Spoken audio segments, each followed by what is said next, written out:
Okay, well, good morning, everyone. I show that it is a little bit after 9, and so several of you are here, so I think we're going to go ahead and get started. Welcome, everyone. This is part 2 of Launch a Different Way of Learning. This session is on thinking through lesson delivery. And just so you'll be aware, today's session is being recorded and we will be posting it on YouTube for people to watch. We are glad that you are here today. And in case you weren't here last time, my name is Nancy Rodriguez and I work for the Oklahoma Department of Career and Technology Education. And work in professional development. My background is obviously in education, and I've been doing it for a very long time. And I have a colleague here with me. So, Dr. Aragon, would you like to introduce yourself? Yes, Stephen Aragon, for those who may have not been here last week or may have never seen my face before. And I am colleagues with Nancy in the PD division. I'm the equity and diversity specialist. So a lot of my work looks at how we do exactly that, make education more equitable for everyone and more inclusive for students who are different. Sorry, I got an eyelash there. And I actually taught online. I was a university professor for 18 years and retired from that as a first career. But from 98 to whenever I finished 2016, I taught consistently online every fall semester, every spring semester, as well as the summers in between. A lot's changed technology-wise. I wish that I had some of the resources that are available today. But the truth of the matter is, in terms of good preparation, good delivery, those technologies are only effective if we do all of this stuff up front and do the planning. So that's what, again, we wanted to share with you from our experience. The intention was never to teach you specific platforms or instructional methods to use, but to help you think through how what you do in your face-to-face class can be moved over to learning to an LMS and how to make that just as effective for your students. So please ask us questions. We continue to share this. Make sure that if you need any additional help that we can provide, not only in this class, but as you prepare for your upcoming year, please do let us know. And again, anything you want us to expand upon, other ideas, suggestions, how did I do it? How did Nancy do that? How does a colleague in the workshop do it? Let's make sure that we have a good dialogue around that, because I think that's one of the more effective ways of, one, making online learning effective, but we just know learning for all of us. So welcome. Yay! All right, our objective for today's session is to develop strategies for delivering content in response to the learning environment. And as Stephen said, it's really having that dialogue about developing strategies. Just a reminder that we have some norms. Please use the chat for any questions. Keep your mic muted as we go through the training today. Both Stephen and I will monitor the chat closely, and we would appreciate your active participation. So if you do have questions, feel free to use the icon to raise your hand, and it's located near the chat. Just click on the participants button and you'll be able to see some of the options that you have. So anyway, let's get started. So we are going to start by asking you a question. What do you want to learn today? And so I'm going to ask you to go to this link or use your phone. You can hold your phone's camera up to the QR code, click the link, and it should take you to a Google Doc. You should not have to be logged in order to add to that document. So I'm going to put this link in the chat, and you can click on it there. And as I do that, I'm going to actually go to this page. I'll give you a second to get the QR code for those of you that are working on that. Okay. And now I'm going to stop sharing this screen and go to the page for that. Okay. So we are using some collaborative technology, and I see that one person is in this document. So I'm going to look for others because I have a feeling that that might be Stephen. Actually, I'm not in it. Oh, good. Okay, good. Unless I didn't close up when I was. Which might, oh, there. Good. Somebody else is in it. All right. That means it's working. Okay. So this is our collaborative technology. Follow the steps that are indicated in here. Very nice. Add your name to a blank line. One tip is don't claim the first line. Mr. Nathan. Just kidding. And that's just a tip. We work with Nathan. And in the column 2, please respond to the answer to the question, what do you want to learn today? And notice as you're typing, and we want to get a couple more people in. I need to go back and see how many people we have. So if you're having problems getting in, you could give me some type of nonverbal feedback, like a thumbs down. Or if you just aren't able to get in just because you don't have access, you can let us know in the chat, privately with me or as a whole group. Those are all options for us to communicate. Great. What do you want to learn today? Yay.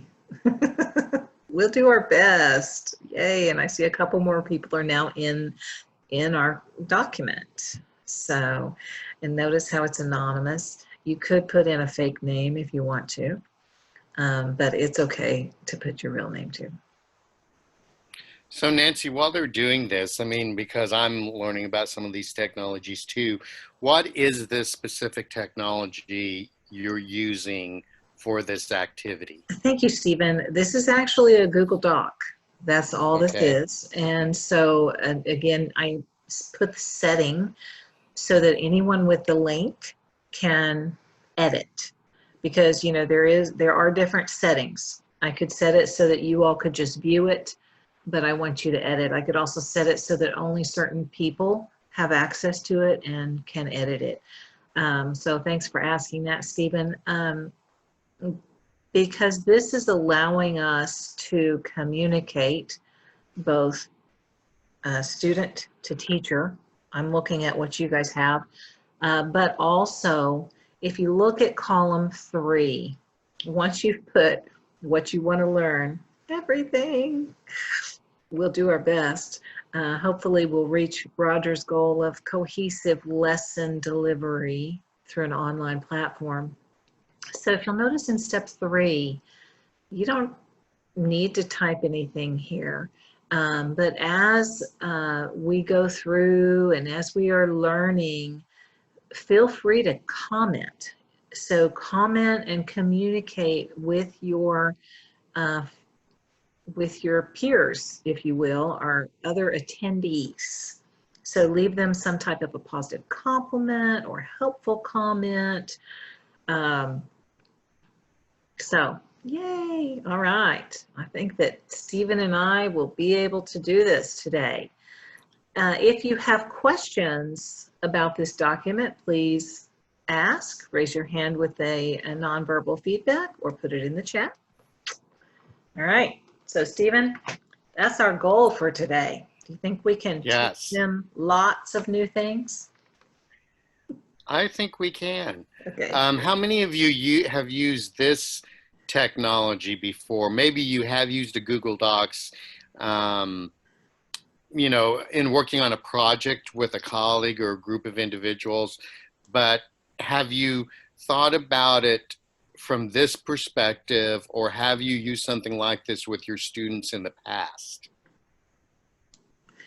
And Anyone? how can they respond? So you can either respond in the chat. Oh, I see Nathan responded in the chat, or you Yep. can raise your hand. Okay. All right, great. And if not, Anybody else? Any experience with using this type of technology in a workshop teaching? Okay, Scott, great. So this is something new for you.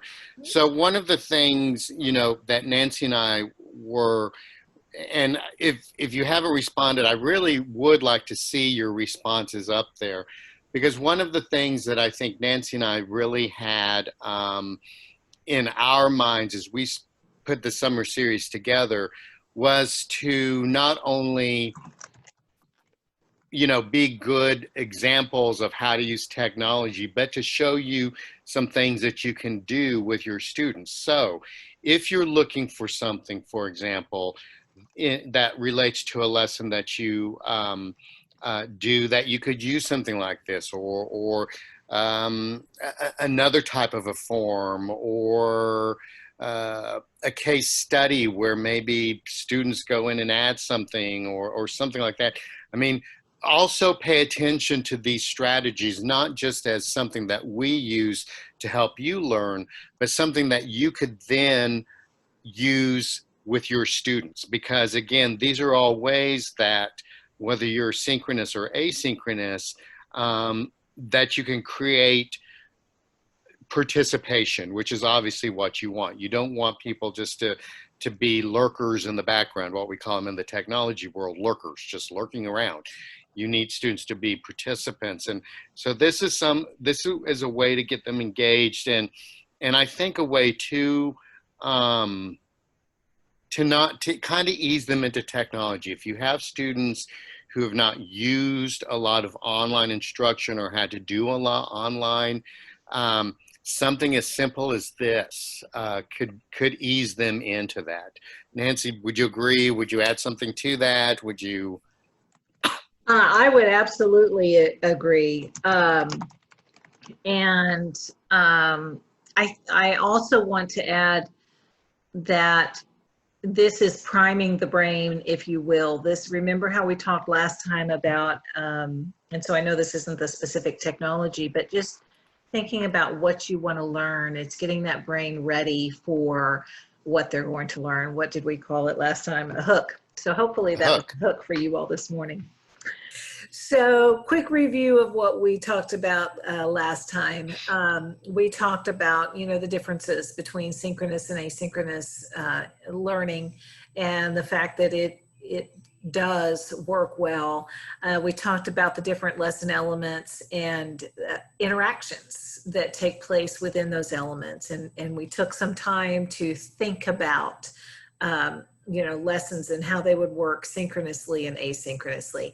And we did post the video, and it's actually the afternoon session on YouTube for those of you that want to share that with others. Feel free to do that.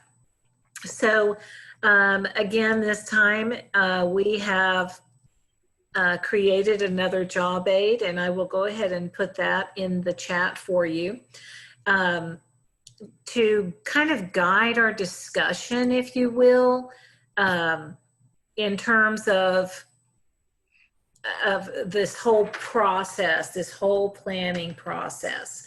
So, Stephen, do you want to start out with this while I get that file? And yeah, let me just say a few things about this job aid.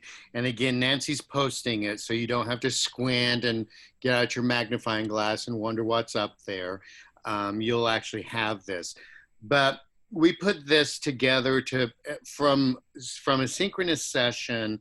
If you think about delivering a lesson, there's the stuff we have to do to plan for it. Then there's activities or tasks we engage in during the actual delivery of the instruction. And then there's always some post-delivery action items that we want to consider. And let me just focus a bit on the planning of both synchronous and asynchronous, and we'll continue on referring back to the different sections as we move through the workshop. But I would say that for both synchronous and asynchronous, that pre-planning is absolutely critical. I mean, you can have, what is it, the best intentions, and then it turned out to be a disaster. In my previous career, I taught online for 18 years, and I taught every fall semester, spring semester, and usually every summer. And just over time, kind of pulled this together based on what I'd done wrong, what I found worked well, what I found didn't work so well, where I could have been a much better instructor myself. And that, I always go back to thinking about that pre-planning and how, if you're just rushed to the last minute and you don't think about these elements that go into teaching a good lesson, you really will fall flat on your face while you deliver it. And remember, in an online environment, it's much harder to recover. If we're face-to-face and something doesn't go right, we can quickly put students, open up your textbook or look at this video, and we can go off to our desk and figure something out. But when we're delivering something live, it's really hard to be able to do that. And even asynchronous can be hard to do that. So a lot of what the first part of both of these job aids talk about is just how much thought we encourage you, and in what areas we encourage you to think about as you're planning a lesson. For synchronous, things such as individual differences. And remember, and we talked about this last week, one of those differences is access to technology. And I don't know if your school did something like this. I know some of the tech centers did a little bit of this in the spring, but did a needs assessment with their students around what technology they had available to them.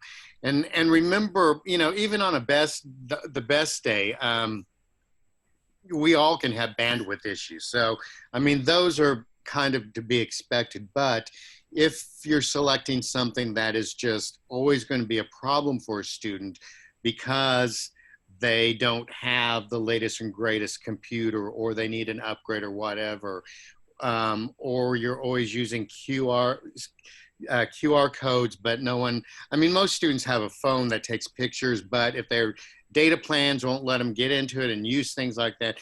Just to kind of think through some of those issues. So not only when we talk about individual differences in terms of how students learn, but in this case, what technologies they have available to us. I suggest that when you go through your lessons, and I used to do this too, just relook at all those PowerPoints that you use. I really realized when I was doing some conversion, when I was putting classes online, how many things were out of date just because we get into the habit of just using the same thing over and over, or where there was inconsistency, like I'd use one font on one and another font on another, and maybe a different theme background in one and something different on the other. And I think just things like that are really important for good presentation and to keep students engaged. And I think another piece too with the planning, and this is something, you think, oh, well, what's the big deal here? But I actually did find it was a big deal, was thinking about how I wanted to use groups during instruction, and not only from the standpoint of ensuring that I could make it happen, but one, did I want to have the LMS sort students into groups, or did I want to identify those groups? And usually it was the latter, because I wanted to group students according to some similarity or a couple of similarities. So I had to put some thought into that in order to ensure everything went smoothly. one more thing I'll just say about asynchronous is that, remember that in an asynchronous environment, we're putting everything up onto the web, into the LMS, and it just really needs to be organized, much like you would see a recipe out of a cookbook. I mean, that's always the analogy I use.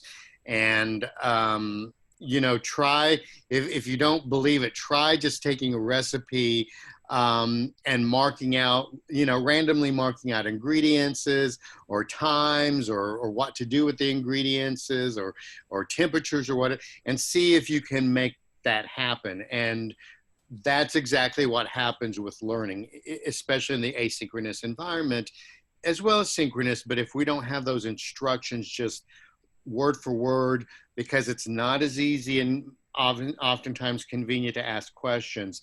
So always think about we're after kind of a live cooking demonstration or recipe in those online classes.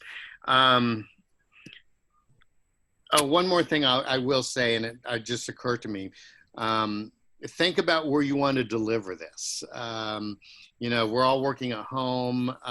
Today I'm kind of casual, sitting on the couch. You may see a cat or two walk behind me on the way to the food. But because it's been so hot, we've kept the curtains closed, but I realized there wasn't enough light. So I had to get up and open the curtains so there'd be enough light for me. A lot of times if I've got a lot of stuff spread out or I'm needing both of my computers because I need two screens, I'll sit at the table so I can spread that out. There have been times when, because I'm one that likes to present and it's just so natural for me standing up, I'll set my computer up if I'm recording something where I can actually stand because it feels more natural to me. So even things like knowing where the outlet is and making sure your computer's fully charged before you get online, and where's the power cord at, and is it the right power cord, and is all my technology ready to go.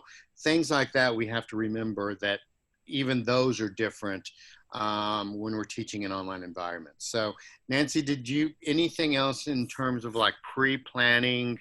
Again, and you can look at these at your leisure.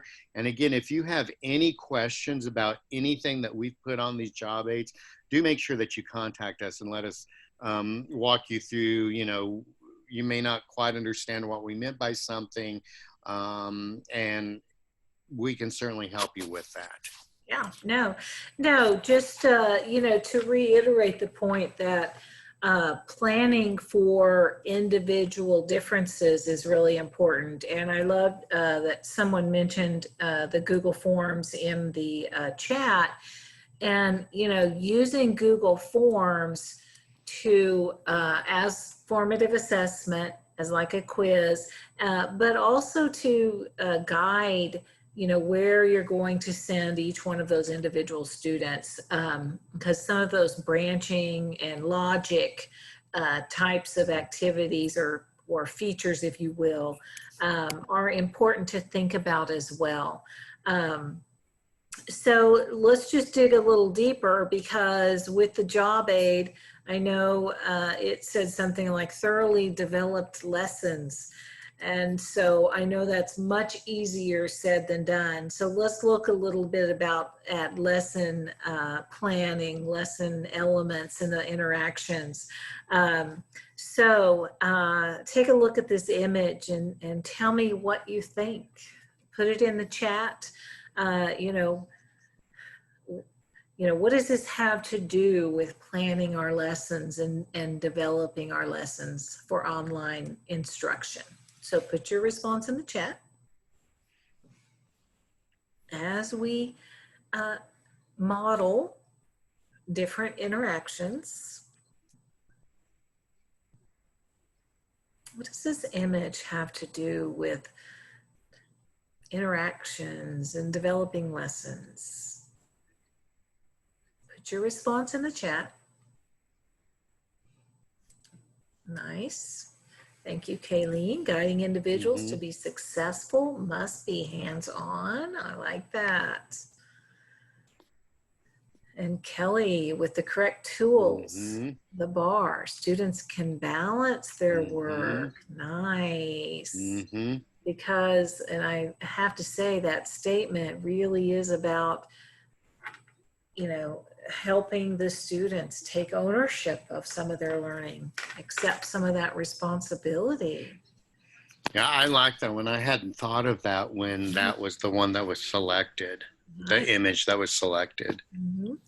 And Jay says, looks like Mm-hmm. lessons developed well, then things go smoother for the students. Yes. All right. Balancing act Yep. as instructors as we guide the students through the process. Very nice. Yes, all of those are true. And just us seeing different things in this picture is still yet another example of how we're all different. And as Stephen knows, my favorite hashtag together is better. So, but I think we talked about that in the last training maybe. Anyway, so yeah, so let's think about each one of these things as we go on and talk about intentional planning. Well, and Nancy, before you jump in onto that, just a point too about the lesson plans. You know, we've all taught face to face. All of us in this class have different experience. You know, even if you were you're a brand new teacher starting this fall, you had a previous career where you were doing some type of instruction. So everybody has taught something at some point. And I think one of the reasons that for good lesson planning, and I have to say that when I teach a face-to-face class, I'm not always as good at it. I will like write things on slips of paper to remind myself rather than going through this formal process. But it really does allow you to make sure that you catch any holes in the instruction, as well as to keep you on time. Because I think in an online environment, at least from my experience, time gets away from me much faster than it does in a face-to-face environment. And I don't know why. I don't know if it's because maybe I do more talking or whatever, but having a well-developed lesson plan, you know, with each section with an allotted time helps me to make sure that I keep that lesson flowing well and that I don't go over my allotment or I'm cramming stuff in at the end. So that's another reason for that. So it just made me think about that when Nancy brought that up. Thank you, Stephen. Yeah, the lesson plans are definitely for us, for teachers. Okay, so the intentional lesson planning, and I chose this image because I really wanted to bring home that point of we don't want the students to feel isolated. And I think with the online environment, even, you know, synchronous and asynchronous, you know, blended, it's easy for us as developers to just think, you know, got to get this content. So just intentionally planning all three types of interactions, but remembering that it's not about, you know, having equal numbers of each type of interaction. It's really more about having a variety of interactions, making sure that we are, one, meeting the needs of the learner, and two, making sure that that choice of delivery or interaction allows learning of that content based upon the objectives that we want them to learn. And so going back to the lesson that we looked at last week, you know, we had various types of interactions that we looked at. And so we're going to go a little bit deeper with that. And the third page in your job aid is this page. And it is to kind of help guide some of your thinking in terms of what does each one of these student interactions look like. The left-hand column in terms of what are we looking for? What are we talking about? What do we need? And then the column on the right is really, you know, a suggestion or one way that you could actually have that type of interaction. So I'm not going to go through all of these, but I would like to talk about a few of these types on the right-hand side. Back channel chat. So in the morning session that we did, when at one point, and I don't recall which one it was, but Stephen was talking, I guess, about his job aid or something, and I was commenting and talking to some of the participants privately. So that was a back channel chat that we had going on. So there was some, you know, student teacher interaction taking place. Interactive whiteboards are also good. We can use a camera. We'll talk more about that later. Let's see what else is on there. Considering different gallery walks and how you could do station rotations in a synchronous online environment. So, you know, that's kind of meant to kind of spur some of your thinking. Another idea and thought is that these polls, and I don't recall who said it in our chat, you know, the polls, the emoticons, those are all ways to help students connect with content, because they have to do the thinking that's involved in it. So even though it's using something small and seemingly simple, it's giving them the opportunity to think about the content and interact with it. Oops, sorry. The asynchronous, you know, lots of screencasting if we are going to have student to teacher, if we're going to have lecture, and we'll talk more about that at the end. So lots of other things that are possible, and considering annotations. And so we'll be looking at some of these, but again, it's just meant to kind of jog your memory and your thinking and give you ideas as we move forward. Okay. All right. So in the chat, what do you think we're going to talk about next? What's this image mean to you?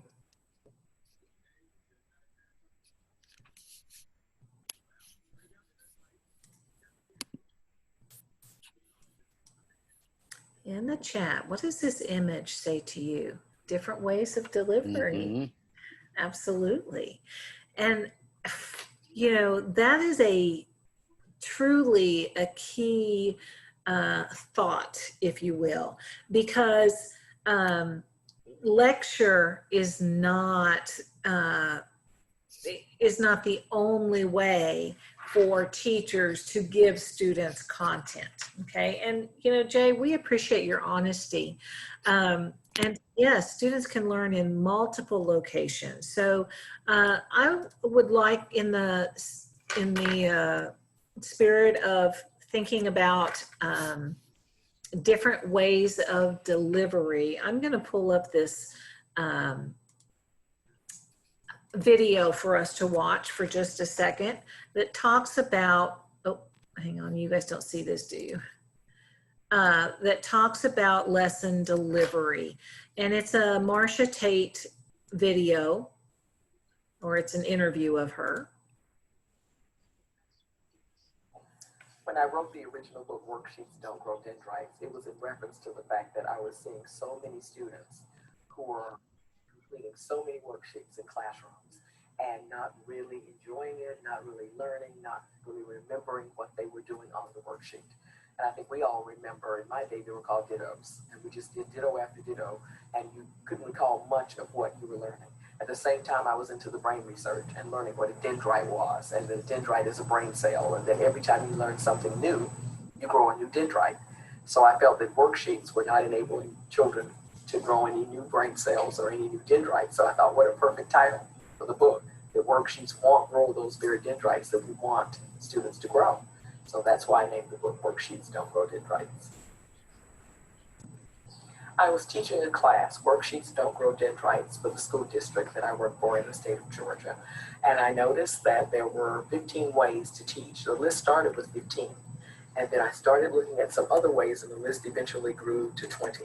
Because whether you were looking at Howard Gardner's theory of multiple intelligences, whether you were looking at Sternberg's work out of Yale University, basically everyone was saying the same thing, and that is there are 20 ways to learn. But they were not all in one book. So I thought, you know, teachers don't have time to read hundreds of books on the brain and figure out their 20 ways to teach. So my husband encouraged me to take those 20 strategies and put them in one book so the teachers would have a ready reference for that book. And teachers have told me they really appreciated that, because not only now do they have the research as to why these 20 strategies work, but they have numerous classroom examples of how to integrate those strategies, whether they're teaching pre-K or pre-calculus. It really doesn't matter. And so the point of this really isn't about the book. It's really about strategies and the fact that we need more than just lecture in order for our students to internalize and actually learn the content. So we are going to, give me 1 second, look at some of, oh, I did that last time too. Hold on. We are going to look at, sorry, you guys, some of those strategies. And as Stephen and I say, don't panic. Just is what it is. Just get yourself out there. Okay, can you guys see my screen? Yes. Okay, thank you. All right, so, you know, sometimes we need lecture. There is, you know, you have to do that. And we talked last week about, you know, chunking and making it manageable so that students can be successful. In addition to lecture though, because you can use screencasting. Remember too that when there is research that says that when your image is on that screen, students do a little more connecting with you. So screencasting a lecture with your face somewhere on there so they can see your expressions and maybe make more connection with you, even if it's asynchronous, is important. So other ideas, and some of Marcia Tate's list based on research, is using graphic organizers, and that can look something like classifying the information. And down in the lower right hand corner of this slide, I have that image of our tire wear lesson. So, you know, one possibility for something like that would be to classify that knowledge and make it into a graphic organizer that either the teacher completes or the students complete, you know, something to support the students' brains as they go through and learn this information. Another possibility and way to provide information, content to students is to just brainstorm. I mean, there's something really powerful in brainstorming and just asking the right questions to help guide students to an understanding. And, you know, when it's a true brainstorming session, their brains are really thinking on a higher level. And not just that, they see the value in their responses and others' responses. It's just a powerful strategy. Manipulatives or models, you know, if it's something like simple vocabulary or pictures of things that students need to know, there can be some type of a matching or an actual tire if that's available, if that's a possibility. I love challenges and problem-based learning. For the tire example, you know, maybe we could think about asking the questions to the students to learn the content by asking this question: how could this car accident have been prevented? And we would provide students with images of the car and the tires and maybe data on how often the tires were inflated, or, you know, other types of data to go along with that, so that they could make analyze all of that data and come up with some type of a response to answer that question. That's really an inquiry-based type of instruction. Virtual field trips, auto repair shops might be a possibility for this one, where we would provide the repair shop person with a list of questions that we want to ask. Even if it's not live, they could be taped if we gave them the questions that we'd like to have them ask. Again, to guide the students to the content that we need them to learn and understand. Obviously, visuals, images, videos, possibilities of finding some videos for each of the content pieces. And again, that's chunking it up and letting them see it from a different perspective. I love the movement. I think it's so important to add that whenever we can. And I know sometimes we get overwhelmed with the content and all of the other things that go along with teaching, and especially high school and older, even the adult learners that we have in our classrooms. But there is something about the brain and movement that really makes a difference. And so maybe there's a way to kind of go, something like this with the tread and the tires. I kind of had something in my mind when I was thinking about it. But just some type of movement associated with the content where the students can do that too. And especially in this world where we are doing online learning with a lot of different people, having some movement is also having fun. It's not the same old thing. Another possibility, and this is just again me thinking and trying to come up with ideas to provide content to students without a regular old lecture. Using some type of celebration. I thought, wow, we could have some images and pictures of awards for the cars that were the way they were supposed to be, via tread, the ones that you want, or you could come up with some type of a most likely to cause an accident, or I don't know, but just something fun and celebratory, but again, with content.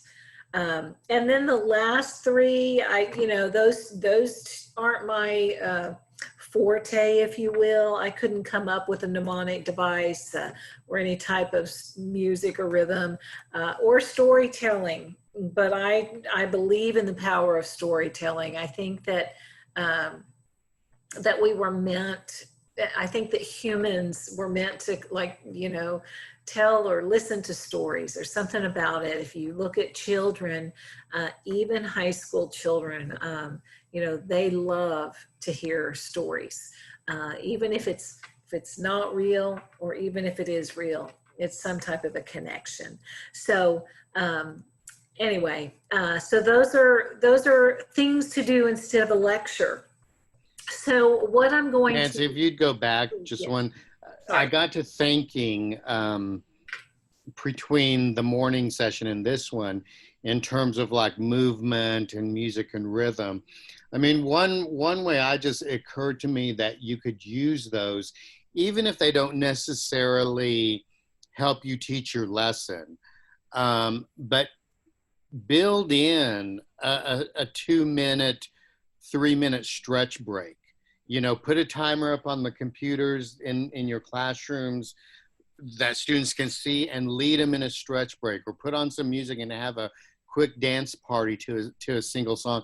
But something, as Nancy said, to get people up and moving, because, one of the, I like doing telework, but I tell you the amount of sitting you do in it, and maybe the couch is a little bit more comfortable than the chair, but it is still sitting, and we just know we need that. And so even if you can't figure out a way to incorporate a specific movement that relates to whatever you're teaching, you can at least give a little break to stretch all together and maybe listen to music and dance or do something just to get up and move. I love that. Thank you, Stephen. And you guys give a thumbs up to Stephen if you agree with what he just said. Do it either in the chat or on the nonverbal feedback, because I'm totally with him on that. Yay, thank you all. I'm a believer in brain breaks, which is really what that is, and getting the blood flowing to your brain. You can just think better. So yeah, absolutely. All right, thank you all. Okay, so the next piece that I'm going to do here is I am going to annotate and talk about the how each one of these pieces and where it might fall as terms of one of the 3 types of interactions. And I'm just going to say, you know, just a plain old lecture, not really much interaction. If I have a graphic organizer, you know, if I'm having the students do that, then that might be a student content interaction. If I have put the content into a graphic organizer for the student, then that's kind of a student-teacher, maybe, interaction. Brainstorming, definitely student-teacher, but definitely student content as well. So some of these are more than one. Manipulatives and model, what type of interaction might that one be? And somebody can unmute and tell us. Manipulatives. Student content. Yes, thank you. All right, challenge and problem. And I think maybe I don't have to go through each one of these, but are you seeing a pattern? And really, it depends on how you present it to the student. It really can be more than one. The virtual field trip might be student content. So it's really just depends on how you've presented it. But either way, these are strategies that can truly support students interacting with content other than just having a lecture. Stephen, anything you'd like to add to this? Yes. And again, this did not occur to me until this morning when we were doing this activity. But if you look at the pattern that's here, and most of the arrows are drawn to the student content interaction, the other piece that you may notice is that all of that is facilitating cognition, thinking, higher order problem solving. You know, if you think about Bloom's taxonomy and the higher thinking skills, the analysis of breaking things down, synthesis of putting things back together, and then evaluation of, you know, how well did this work? How well did we do? Whatever the question may be. But when we are able to engage students well with the content, we really do get into that problem solving that we want students to have. And so, you know, as you select these, think about the questions that get asked as part of the activity, what it is you are actually asking the students to do in the activity, and just see where you can push them. And, you know, as I was sharing with the group earlier, I mean, one of the things, especially if you were in a super high skills-based career area, such as automotive, I mean, your traditional mode of teaching may have been present the information, maybe you did a demonstration, and now you have students perform. And that performance piece, you know, may not happen as frequently or at all right now, or may have to be modified, you know, on a A-B schedule where only certain students come in at certain times, whatever it may be. However, what what that student content does and how it is still really important to career and tech ed is those are all job skills. I mean, it's one thing to be able to change the tire on the car, but it's another thing to be able to do all the problem solving that happens with it. And if you think too about, especially if you were involved with your area's career and technical student organization, a lot of what is pushed in the student content are also the same skills that get pushed in the career and technical student organization. So you are still, even if you may not be able to get to that performance piece immediately, even doing something like that, this is still promoting learning of the career tech field. So keep that in mind. And just keep in mind, again, that as you look for instructional methods, always be looking for that piece where you're just pushing that problem solving. I think that's so critical, that we just don't become information dumps, but we give students the opportunity to take that information and figure out how it works, what happens, and then they're going to be even better prepared when the performance opportunity does come along, whenever that may be. Awesome. Thank you, Stephen. And so, you know, this is just getting our brain thinking about these possibilities, as Stephen said. And I love the fact that he shared the fact that, you know, this is for their future. It is helping them in their future. So this activity that I've done, granted, I interacted with this by drawing the lines, but Zoom has this ability to, for even in small groups, for students or participants, if you will, to annotate together. And we didn't have time for me to show you how to do that and teach you how to do that. I chose to do this myself, but I want you to know that students can do this as well. And there is a way to save the image so that you will know, the instructor will know what the students have done. And so, you know, just another thing for you all to think about in terms of ways to have students interact with that content. Okay. Does anyone have any questions before we go a little bit further? Okay.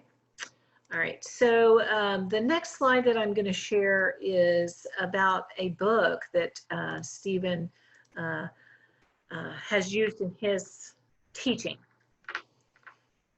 So Stephen, do you want to share your thoughts on this? Sorry, I was muted. So Mel Silberman, this active training book, and you can see a couple of the other books that he has. When I was teaching curriculum development at the university level, I not only had my curriculum book, but I had my students get this active training book. And it's a cool book because, like Marcia Tate's work and others, it's a book of all these other instructional methods that are not just lecture. So, of course, like every good book, it starts with lecture and how to develop and deliver a good lecture and all those guidelines. But then it goes into a whole host of all these other instructional training methods that we can use to deliver content. And as you can see, there's some other books. One's an actual strategies book. So if you're looking for examples and worksheets and stuff like that, that's a good book. Just some ideas in the 101 Ways to Make Training Active. So again, those two books are a little bit more lesson plan, where you can actually see things written out if that's your style. But the active training book is good because it just introduces you to all these methods. And what I would encourage you to do, whether it's this book or one of Marcia Tate's books, and just so you know, the active training you can probably get on Amazon and find an earlier used edition. that's fine. It doesn't matter. Well, I just think it's good to have a book that you can refer to of instructional methods, where when you're stumped or you're looking for something to be creative and you're thinking, boy, I've just got too much lecture here. I need to do something different. You can go to something like this and get some guidance. And, you know, we got free Amazon Prime Day coming up here fairly soon, I think I saw on TV. But, you know, I would encourage you to make the investment in at least one really good instructional methods book so that you have it as a guide. Whether it's Silberman's Active Training, which I love, or I'm sure I know Marcia Tate's work. I just haven't looked at any of it, but I know who she is and know her reputation, and get one of her books instead. But get something that you can kind of make as your Bible. And when you need some, you know, again, when you're stumped and you can't figure out creative ways or innovative ways or how to do something different, that'll provide that for you. Nice. Thank you, Stephen. Okay, so let's bring it back then to the lesson that we've been working on, and I know it's the same one. And back to these interactions and how to develop these interactions, because we may not have one of those books available to us.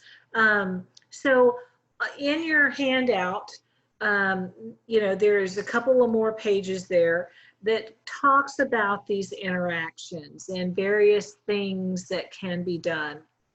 There are links to the different technologies for both synchronous and asynchronous. And just remember, when you're choosing technologies, less is better, because you don't want to overwhelm the students. So 2 or 3 different technologies, at least to begin with. And then as they are comfortable with those, then you could consider adding more if it's not going to be an overload on their brains. See how they're doing. And if they're responding well, then keep it that way. So what I'm going to ask you to do now is I'm going to ask you to think about our tire lesson. And I'm going to ask you to work in small groups. I'm going to put you in breakout rooms. I'm going to have you go to this collaborative document so that you can work collaboratively, synchronously, and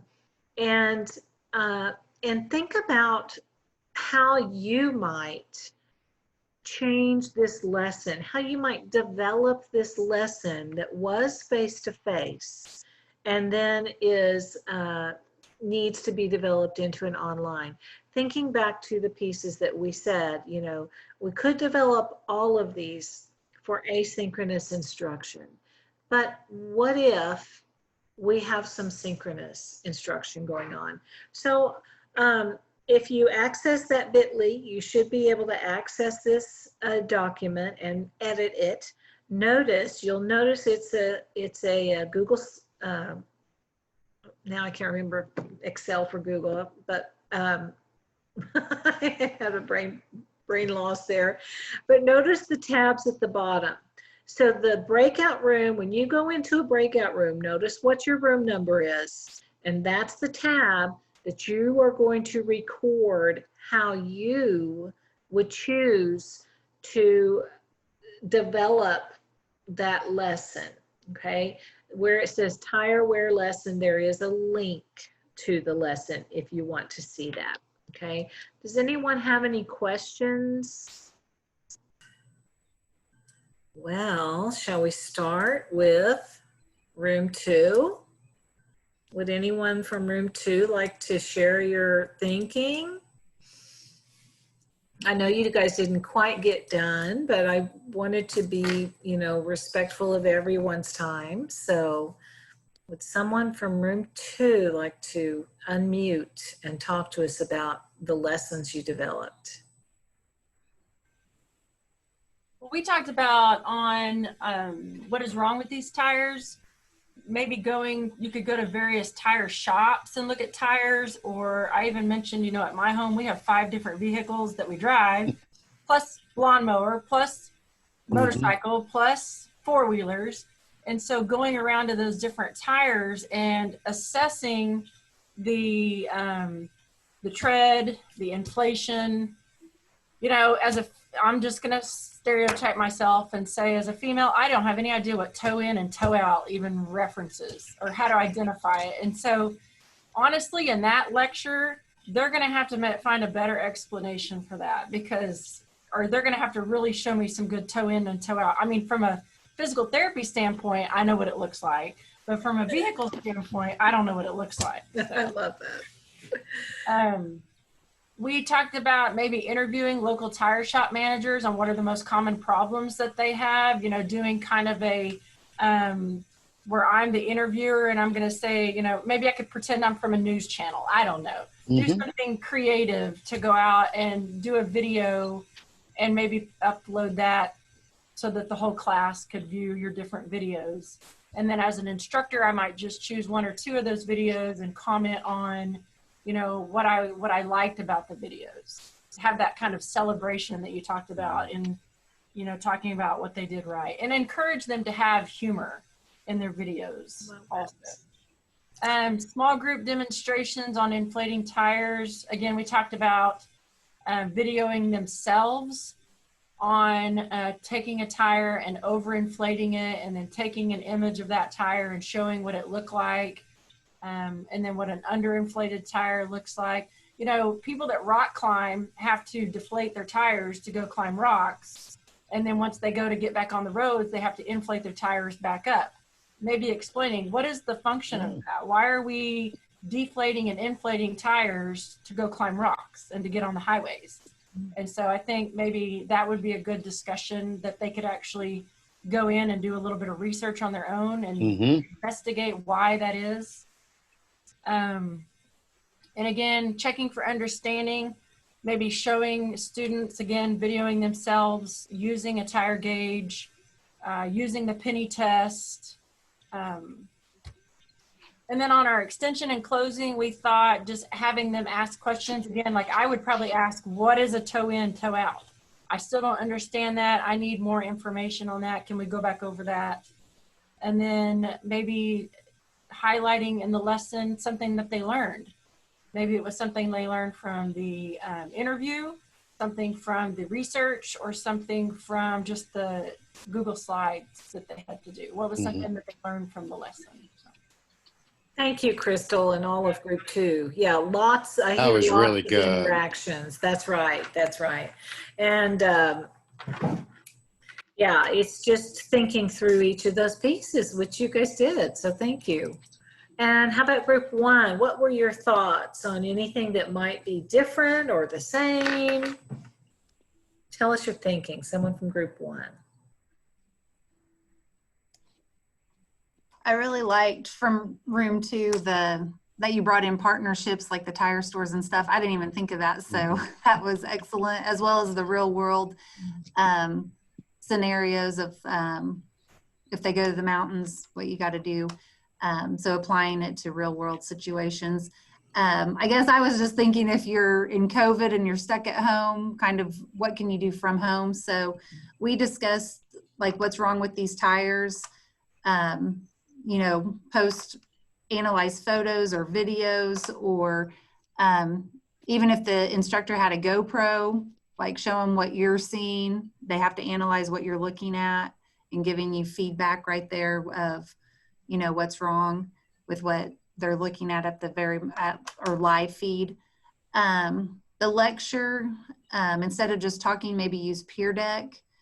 And you know, you can, as the slideshow goes on, you can also embed formative assessment within there with little quizzes and stuff just to check their understanding as you're lecturing within that same format. So it's not another tech tool, it's just all within Peer Deck. The small group demonstration, they'd have to maybe use a video, use Flipgrid to upload it or whatever for the teacher. And then same thing we with a lot of videos and stuff, but individuals inflating tires. I would hope TikTok would provide some enjoyment and some humor as they're using a TikTok video to inflate their tires.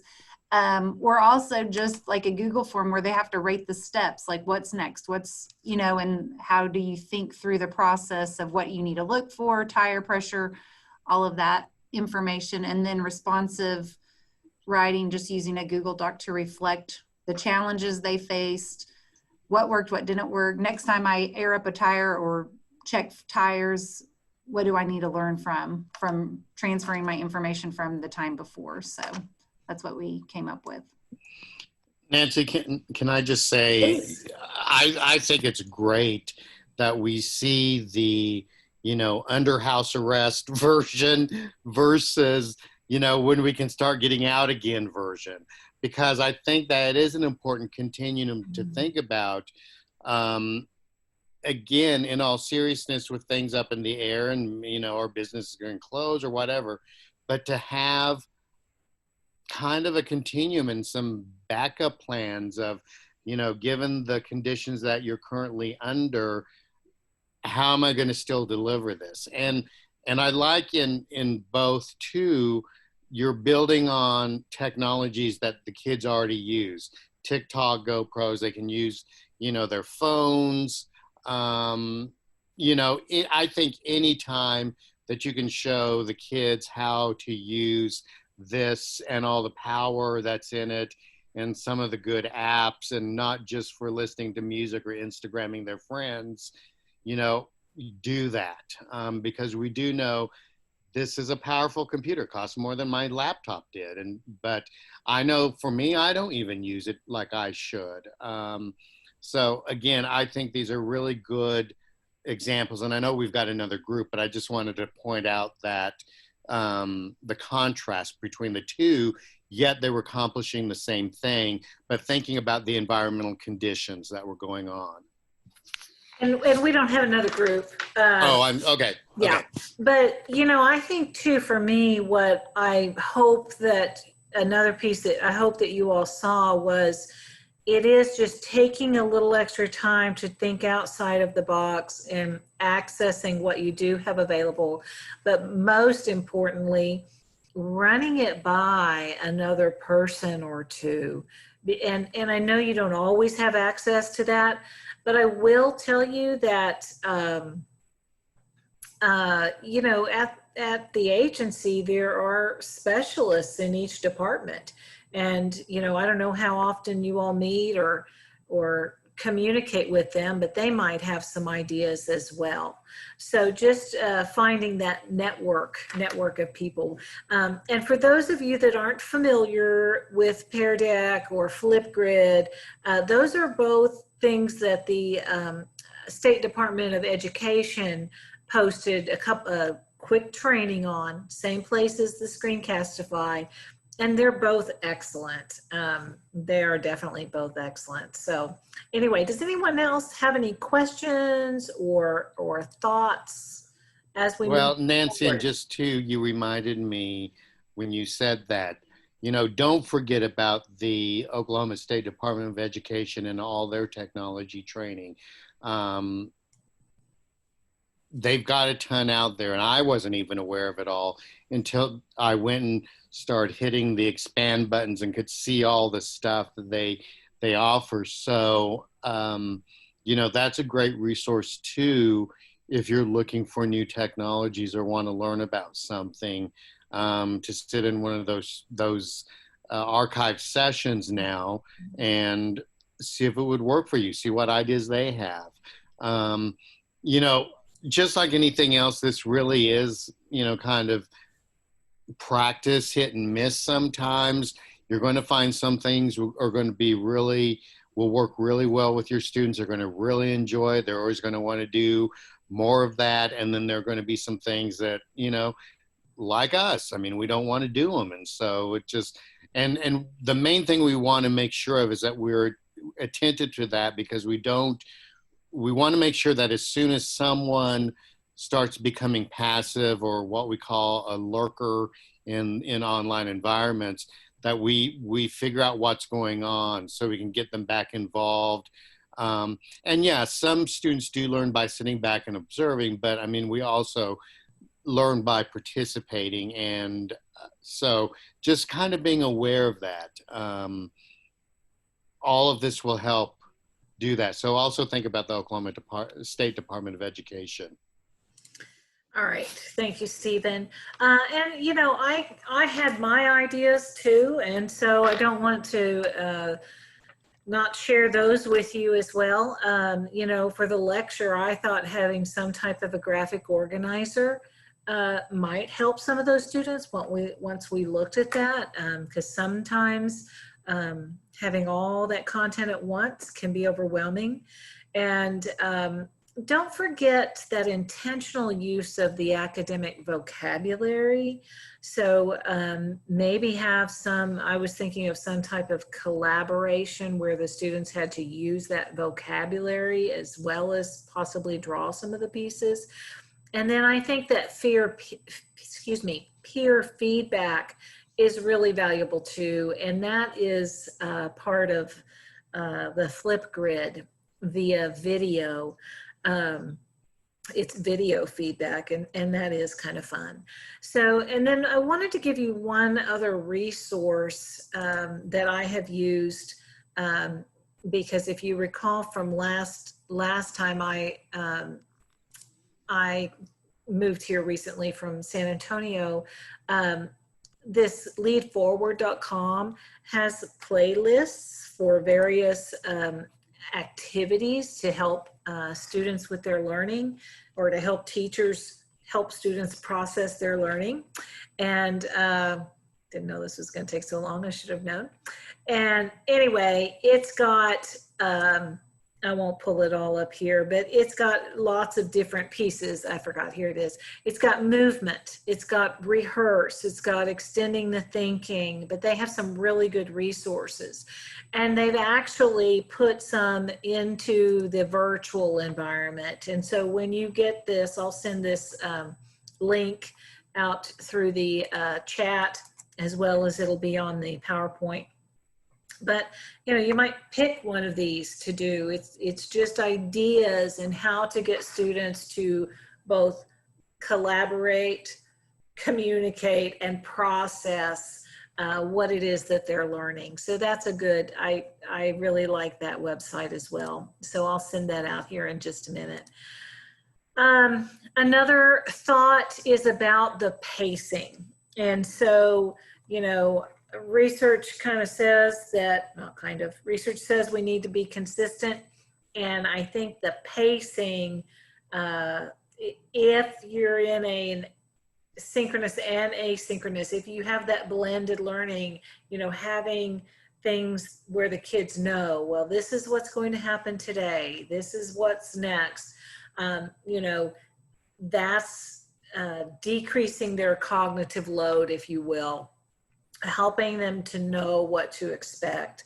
I know when I was teaching face-to-face, my thoughts were really more about, you know, let it be a surprise, let them not know what's happening today. But I think in the online, I think it's important to think through the pacing and what's going to happen. Stephen, do you want to add anything to that? Yeah, just a couple of things. And this kind of relates back to that job aid in the planning piece.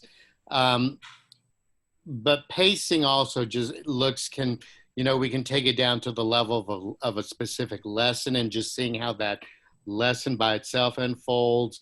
We can see pacing across a whole unit on a particular topic. We can see pacing across an entire academic year on everything we're teaching. But one of the things that I've found, that another reason that I really do advocate for that pre-planning and for putting a lesson plan together, and not just trying to wing it, or, you know, because you've done it 10 times, you feel confident in doing it, but it really does allow you to see how pacing works, how things are structured, you know, how much of one interaction you're including over another. You know, maybe you're doing too much work on content, even if that involves creative activities. Maybe you haven't done enough on check for understanding or review. But it does just really help us to think through that. And you know, pacing for students is going to be two, especially in the asynchronous environment, how you lay out everything on that website in your LMS, where students can navigate and find the different links they need, the materials they need, the resources they need. I mean, all of that goes into pacing. So, you know, if we think about pacing as, you know, the movement of the class, you know, it's all of those things that are going to influence the pacing and how effective that is. So again, I go back always to the planning piece and lay all that out. And, you know, Nancy and I, as we've shared, in putting these workshops together, you know, we meet several times before we deliver them. And not that it always goes perfect. I mean, we tweak something for you all that we decided didn't quite work right in the first group. And that's a pacing issue. When you're delivering, make sure that you note maybe where you've given too much time and students were sitting there twiddling their thumbs or getting bored, or you didn't give enough time, or where students still seem to be confused. I mean, make notes of everything that goes well and doesn't go as well as you would like, because those are areas, obviously the good things, you want to keep doing those things over. The things that didn't go quite well, you want to be able to go back and tweak before you deliver it again or use that method again, for example. But all of that just goes into, you know, how steadily does it roll out? Does it get rolled out, and how well do all the parts work together? And so I will, you know, always go back and again to myself, and I've made that mistake. Oh, I've taught this, you know, 10 times, given this presentation 10 times face to face, and then go to try to do it online, and it flops because you know, face to face, there's just something about it. You can fix it on the spot. There's kind of backups that are built in and that you just don't have in online. Thank you, Stephen. All right, so I am going to ask you guys to, and I will put this link in the chat here in just a minute. I'm going to ask you guys to get your phone or get your computer on another screen.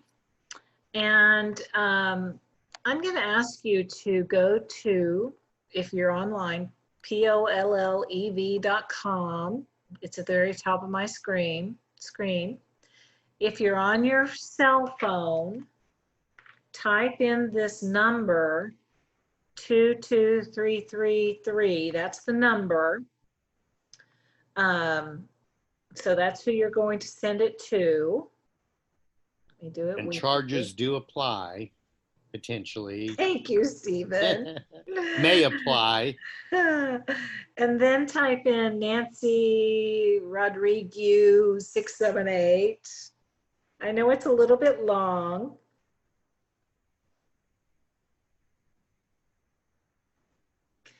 And then hit enter.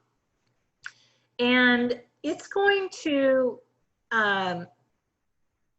your response can't be blank. Okay, so then I want you to answer this question in the text or online. What is a quality of effective communication?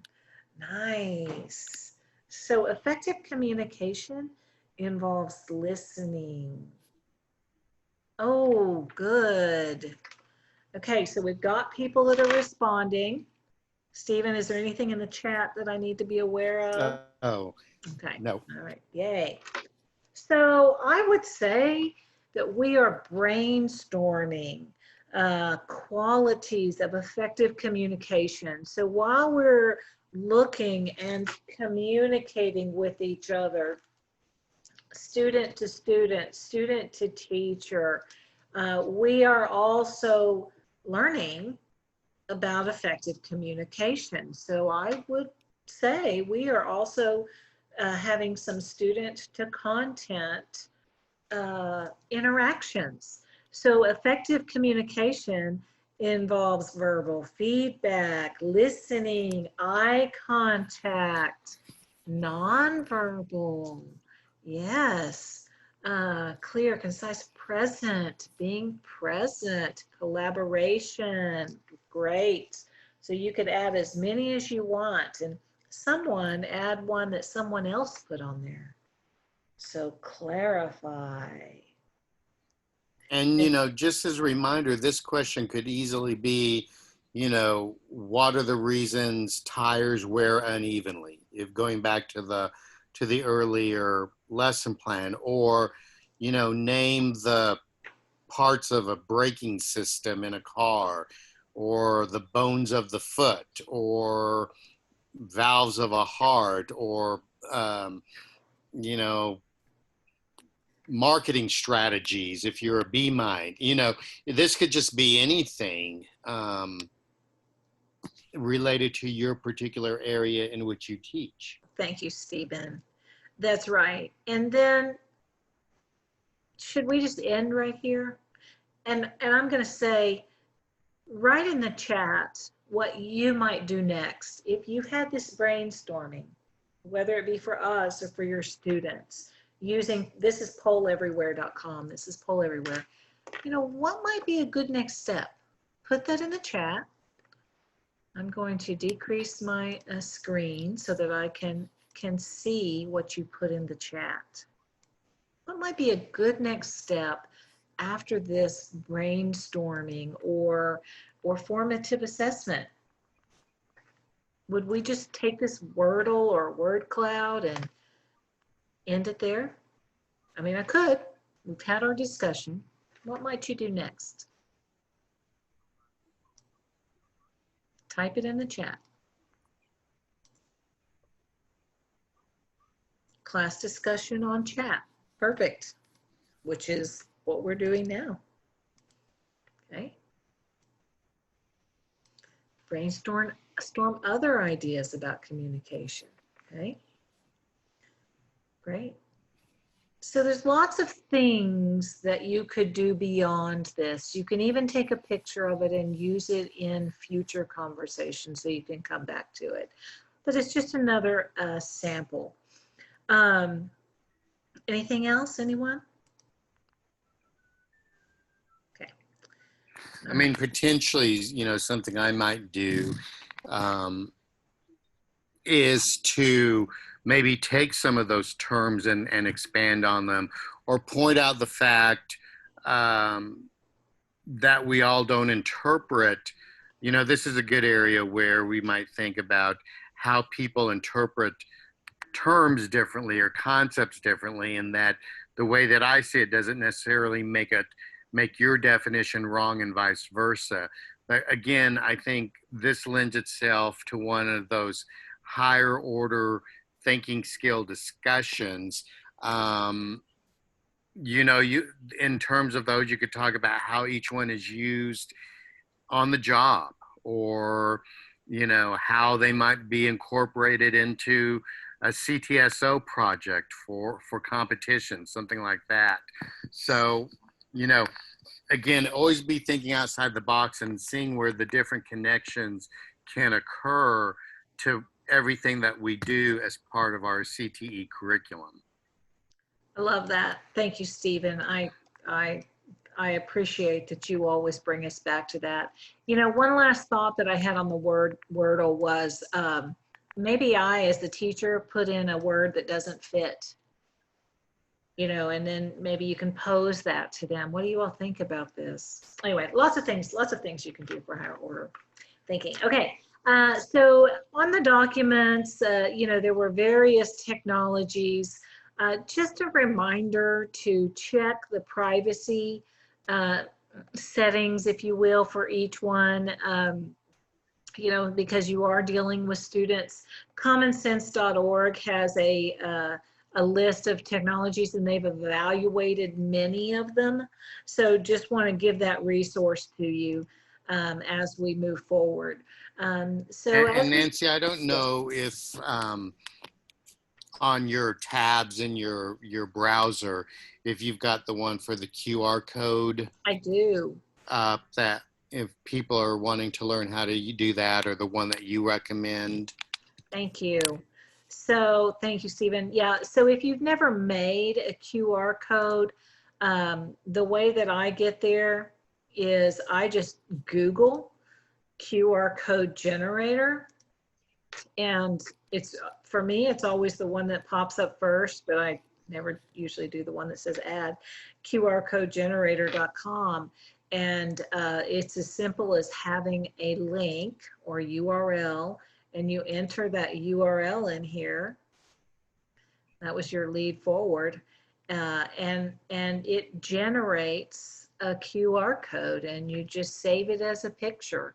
And then you can copy and paste it. And as Stephen said earlier, you know, that really, kids are on their phones all the time. And so it's something that I think that they definitely relate to, if you will. So thank you for that reminder, Stephen. And just remembering, you know,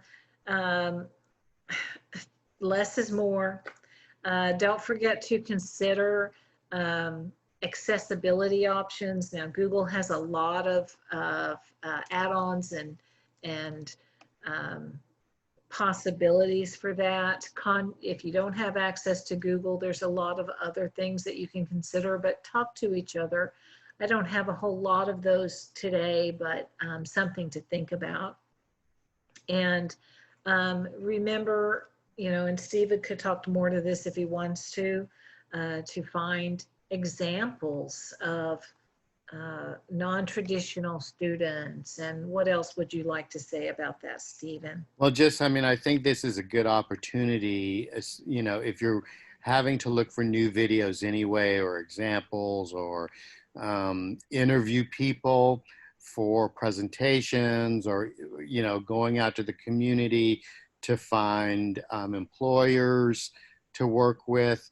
I think this is a good opportunity, excuse me, to be able to look for diverse workers, to look for non-traditional workers, and bring those examples into your classroom as well. I don't know if you've seen, which I think is so great, the Firestone, you know, the Firestone tire commercial, the new one, but there's two women in that commercial.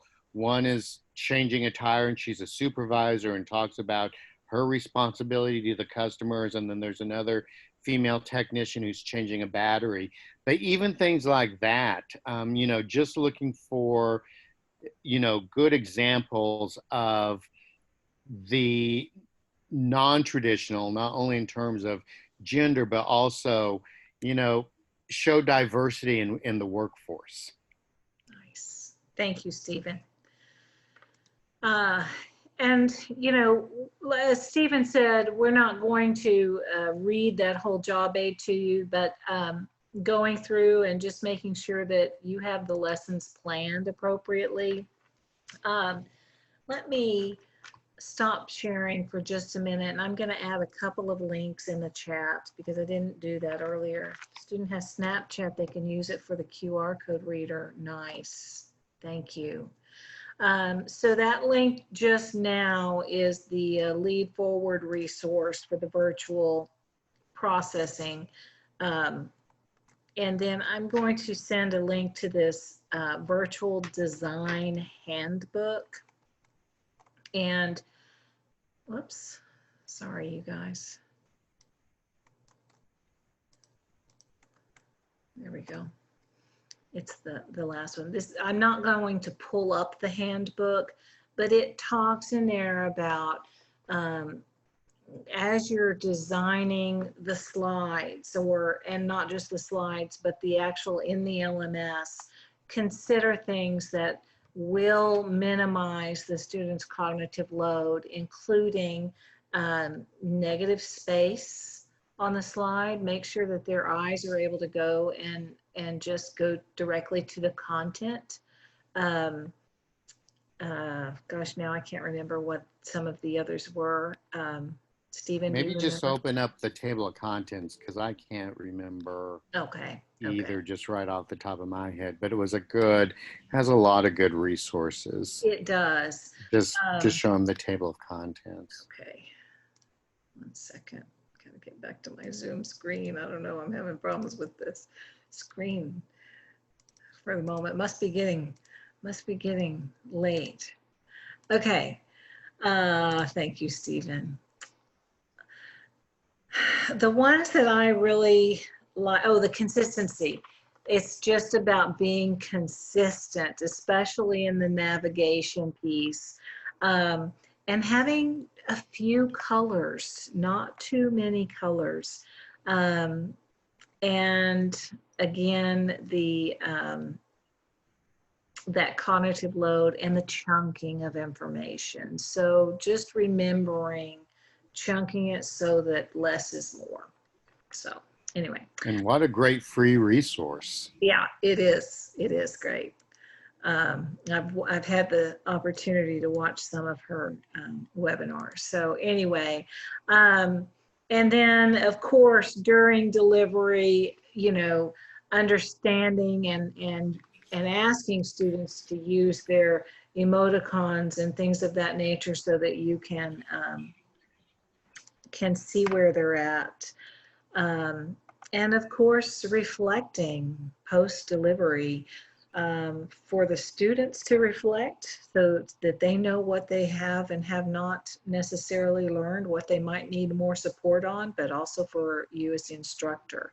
Anything you want to add there, Stephen, before we go? Yeah, if we go back just to the delivery ones, you know, I think it's really important. And every time I would teach online, unless there was just some reason it was next to impossible, a technology issue or what have you, I would really try to get students to participate using the audio system. I just remember, you know, we've talked about this idea called social presence, and you know, social presence in a nutshell is just the extent to which we see each other's in a virtual world as being human, being real, as being people we could interact with, people, you know, that are like us, etc. The things that, you know, we get when we have face-to-face human interaction.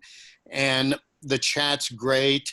I would really encourage you all to, as much as the technology will allow on the student's end, to have their cameras on and use their mics for that communication, because it'll keep them engaged, I think, a little bit better. And, you know, everyone gets a little scared to do it. And, you know, am I going to sound funny? Am I going to push the wrong button? And, you know, we've all talked and the mute's been on. It's no big deal. Someone just says, hey, you're muted, and they go back and turn it on. But I really do think that being able to see the person talking, I love seeing you all.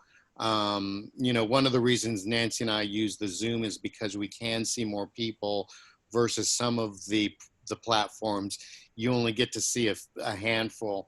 And I think that's so important in helping students feel connected.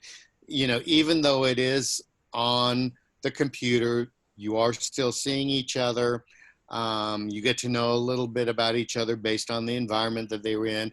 In the session this morning, as I shared, I had a cat that kept running around, and so that created, you know, some connection to me, that I do live in a real house with an animal, with a couple pets, and it just makes us feel human when we're in this environment. So I think anything that you can do, you know, again, chat's great if like you're wanting to do a quick brainstorm, or you want students to just throw up answers without raising their hand and not being systematic, but hey, you know, put as many ideas on X as you can in the chat space. Let them go at it that way, because otherwise it would be chaotic to try to use the audio. But again, for general conversations, questions, reporting out, I really would encourage encourage you to try to do that as much as possible and get them excited about doing it. I mean, we text so much on our phones, you know, we just get used to kind of that silent technology world. But I think that it can be, again, make learners very passive. And so anything that we can avoid doing that, I think we should. Awesome. Thank you, Stephen. And in that note, as you get out your phones again or use your computer, we're going to do a Kahoot. I think anything that you can do to not get into a, you know, we want to be consistent, but at the same time, we want to make things different. So not just giving content and doing a formative assessment and reflection, you know. Anyway, all right. So are you guys seeing my screen? It's coming up. Okay. Yeah. Okay. So we are going to do a Kahoot to assess your learning, which will be data. So if you're ready to join, you can either use the internet or your phone. Go to www.kahoot.it. Or if you have the Kahoot app, you can go to the Kahoot app. I don't hear any volume. No, I haven't started it. Okay, there we go. Once you get there, 2 people are already there. 3, type in the PIN number. You don't have to use your real name. Okay, I'm gonna keep going. There we go. Okay, you can still join, I think, right? Yeah, you've got the PIN number down here at the bottom. Did I miss anybody, Stephen? I don't think. Well, okay. What did Nancy and Stephen use this image to represent? Oh, I can't pause, I don't think. Okay, I'm sorry, you guys. Are we ready? So if you haven't joined us, Kahoot.it, and the PIN number's down here at the very bottom. All right, let's keep going. Thank you, whoever answered it. That's right. And that was the correct answer. Okay, I don't know. Okay. All right, there you go, Robin. All right, true or false? Within a lesson, there should be an equal number of all 3 types of student interactions.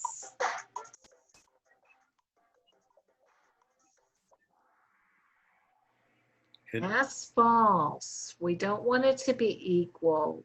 That was kind of a tricky question. We just want it to be varied, and we want it to match the content and the student learners. Anything else, Stephen? And your purpose and objective. That's it. Thank you. All right, here we go. Why should we strive to have varied types of content delivery?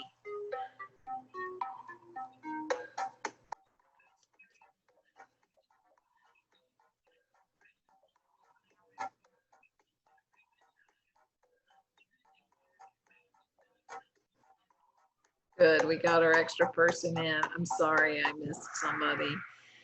Yes, it is all of the above.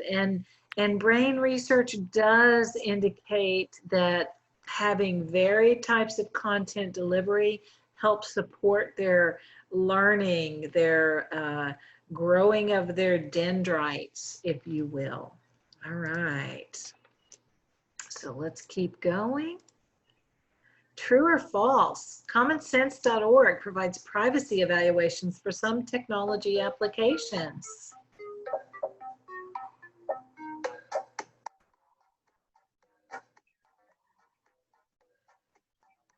All right. Oh, there's 6 people in now. Yes, very nice. Everyone got that. Very true. Okay. Okay. Which of the following will decrease the cognitive load for online learners?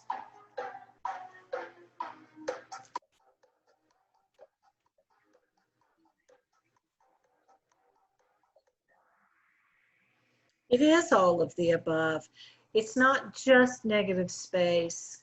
Making sure the content is in small chunks so that it's achievable for them to learn is important, and also having that consistent design is important as well. Then their brain just focuses on the new content. All right, let's keep going. True or false? Both instructors and students should have the opportunity to reflect upon a lesson. Yes, even me and Steven. All right, there's our scoreboard. Last question. You can do this.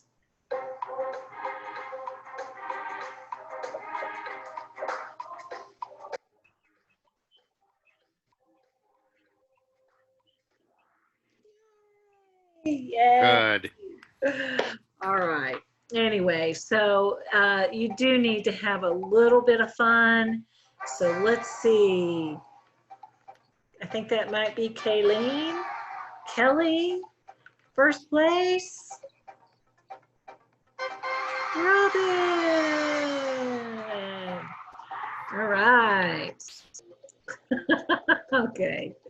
So we will end that page there. And I would like for us to go back to our Google Doc. What did you learn today? Oh no, I'm changing it up as we speak. Sorry about that. I'll put that in the chat, but feel free to use your phone and answer on the phone. You can start a new line. You can add to the column that you were in. Feel free to put it wherever you'd like on that. And I'll add it to the chat.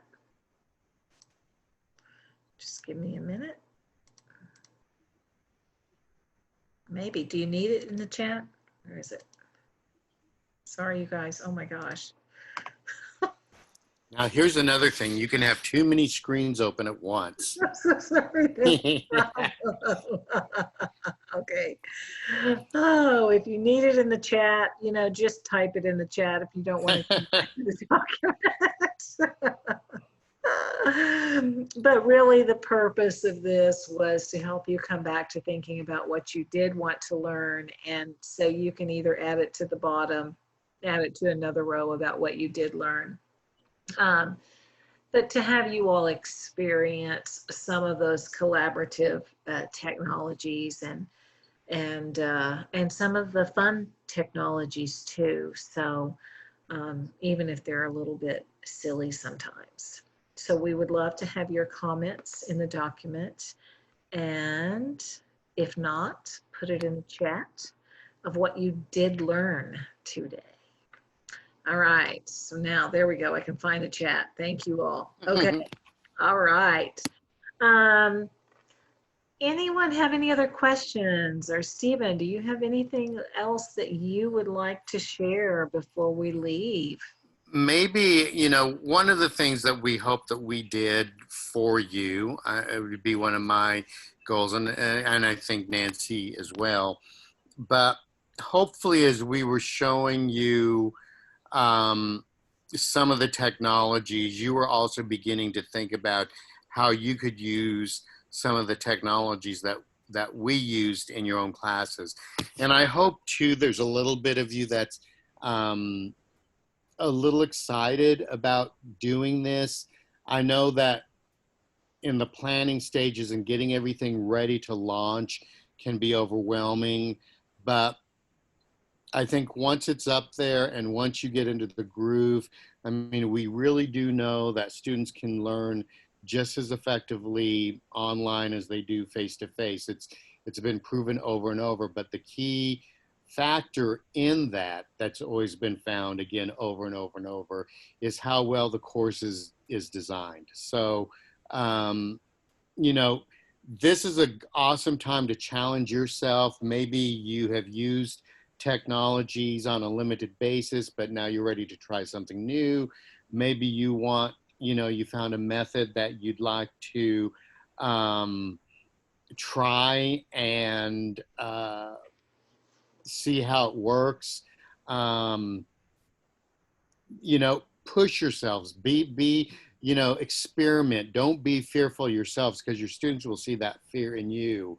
But be excited about the opportunity that we still can have education continue, since we are public servants and that's what we do, despite what's going on in outside in our environments. But that technology does allow us to do that. And I'm the first one to say, given the choice, I'd much rather do face-to-face myself. I've always said that, but I do really enjoy being able to have this option. Oh, there's the other cat. They didn't see the cat. That's Zeebe, Z-E-E-B-E, because he looks like a zebra. So that's Zeebe cat. The other was Callie. She's a big fat calico, but I think she's asleep somewhere, but that's Zeebe. So again, just be excited, get excited about it, try some stuff out, get your friends together, practice on them, and you'll be ready to go. And again, if you need any other help beyond this class or what you find at the Oklahoma State Department of Education, let us know, because again, we've had different experiences teaching online, and both from a technology and a pedagogy perspective, we're more than able to I think, help you. I would hope that we can, but I really think we can. So, and we want to. And thank you again for being here. And don't forget, next week, we'll talk about creating videos with your cell phones and posting those on YouTube. Thank you. And if you did not go to Screencastify yesterday, make sure to go in and watch the archive before next week if you can. Well worth it.